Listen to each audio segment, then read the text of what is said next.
E aí, turma, tudo bem com todo mundo? Hoje a nossa análise vai mergulhar de cabeça num dos assuntos mais cruciais da vida adulta: como o dinheiro realmente funciona no mundo real. Esta é literalmente uma aula de matemática financeira, mas focada em juros simples e compostos para a vida prática. Entender isso não é só para passar na prova de matemática, não, tá? É o tipo de conhecimento que muda de verdade o jeito como a gente lida com cada centavo, com as compras parceladas e com o nosso planejamento financeiro daqui para frente. A nossa pauta de hoje está bem direta e estruturada. Vamos passar por 6 pontos. Primeiro, o início da matemática, depois entendendo os juros, em seguida, juros simples na prática, logo depois, o crescimento exponencial, aí fazemos uma simulação entre simples e compostos e, por fim, fazendo boletos e escolhas. Então, ponto número 1. O início da matemática. As origens de tudo. Pausa para pensar nesse número absurdo, 50 mil. Imagine só, 50 mil tábuas de argila inteirinhas encontradas lá na antiga Mesopotâmia. São registros reais feitos pelos sumérios. 50 mil. Dá para ter uma noção da loucura que já era organizar recursos, colheitas e as finanças da época, né? E o mais doido disso tudo é que dessas 50 mil tábuas, umas 4 mil eram exclusivas para matemática e crédito. Gente, a gente está falando de 2.100 anos antes de Cristo. Eles já utilizavam a ideia de juros simples e compostos há mais de 4 mil anos. Se essa matemática já era crucial para a sociedade lá atrás, fica muito evidente a importância de dominar isso no nosso mundo super complexo de hoje.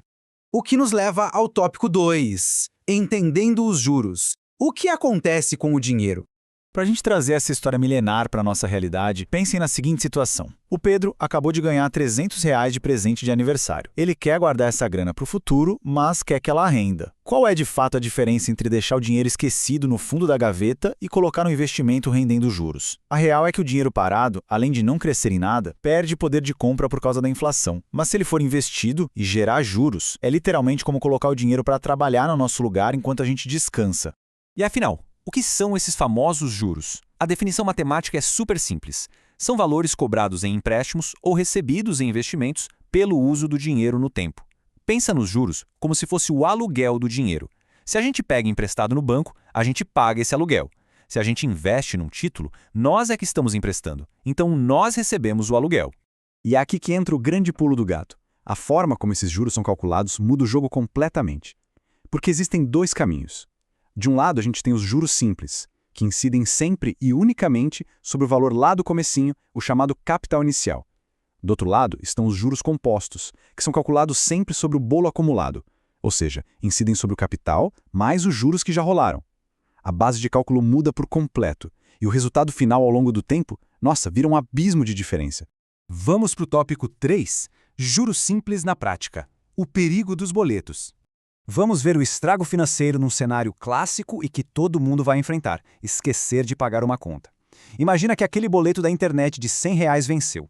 De cara, já rola uma multa por atraso, que costuma ser de uns 2%, ou seja, toma mais R$ 2 só de punição. E depois começam a correr os juros de mora, que na imensa maioria das vezes são calculados como juros simples. Se o contrato diz 1% ao mês, é 1% em cima dos R$ 100 originais. Com um mês de atraso, a dívida sobe R$ 1. 2 meses atrasado, os 100 da conta, mais 2 da multa, mais R$ 2 de juros, a conta fecha em R$ 104. O valor do juro extra é fixo, mês a mês. E para quem torce o nariz para as fórmulas matemáticas, olha como elas são lógicas para explicar isso. No juro simples, o J de juros é igual ao C de capital inicial, vezes o I, que é a taxa, vezes o T do tempo. Simples mesmo. E para achar o montante final, o M, é só pegar o capital e multiplicar por 1 mais a taxa vezes o tempo. Nada de pânico com as letras. Isso é só a linguagem da matemática traduzindo aquele R$ 1 do boleto que se soma de forma reta e linear todo mês. Agora, segura essa para o número 4, o crescimento exponencial, a mágica dos juros sobre juros. Como a gente conversou, a diferença entre os dois modelos é gigantesca. Nos juros simples, o crescimento é linear. A conta cresce sempre no mesmo ritmo, constante, feito uma ladeira reta. Já nos juros compostos, o crescimento é exponencial. A cada novo ciclo, a quantidade de juros aumenta em número, pura e simplesmente porque agora eles incidem sobre um bolo financeiro cada vez maior. É o verdadeiro efeito bola de neve. E o mais fascinante, esse efeito ganha uma atração brutal com o passar dos anos. Querem ver de onde vem essa mágica? Dá uma olhada atenta na equação do montante dos juros compostos. O montante é igual ao capital vezes 1 mais a taxa elevado ao tempo. Repararam? O nosso querido T do tempo subiu de andar. Ele agora é um expoente. Ele deixou de ser um multiplicador comum para virar um acelerador. É exatamente essa pequena mudança do T lá para cima que transforma aquela linha reta num foguete rumo ao espaço. O que nos leva perfeitamente para a nossa seção 5, simulação simples versus compostos, a prova em números. Para sair da teoria e colocar a prova real, a gente vai usar a seguinte simulação. Imagina que o Carlos investiu R$ 500 para deixar rendendo por 3 anos completos, a uma taxa de 10% ao ano. Pensem rápido com a gente. Qual situação vai ser mais vantajosa lá no final? Só um parênteses interessante. Se a gente fizesse essa simulação com, digamos, R$ 5.000 no lugar de 500, o gráfico dos juros compostos ia decolar do juros simples muito mais rápido, mostrando que o capital alto acelera o descolamento. Mas mantendo nossos R$ 500 originais, qual sistema vai colocar mais dinheiro no bolso do Carlos? A prova matemática não mente. No ano 1, os dois modelos rendem R$ 50 redondinhos, calculando os 10% sobre os 500 iniciais. Empate total em R$ 550. Agora presta atenção no ano 2. No simples, o juro rende seus R$ 50 de sempre. Mas no composto, o juro salta para R$ 55. Por quê? Porque ele calculou 10% sobre os R$ 550 acumulados. No ano 3, a diferença já não dá mais para ignorar. O simples bota 50 na conta, fechando em 650. O composto já gera R$ 60,50, totalizando R$ 665,50. No começo pode até parecer pouca coisa, mas se a gente projetasse essa tabela para 20 anos, o juro composto simplesmente desapareceria de tão alto.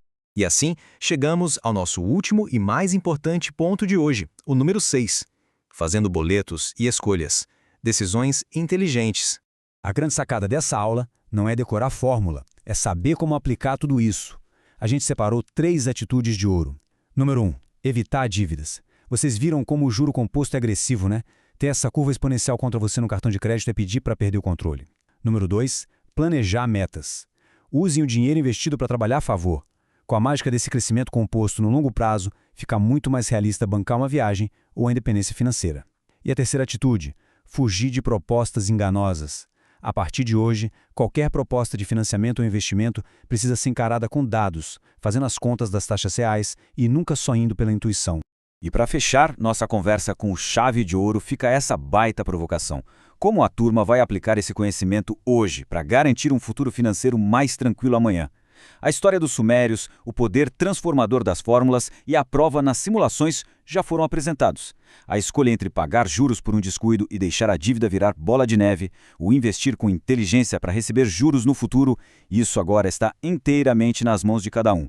Pensem com muito carinho nessas escolhas, usem a matemática como aliada e até a nossa próxima análise.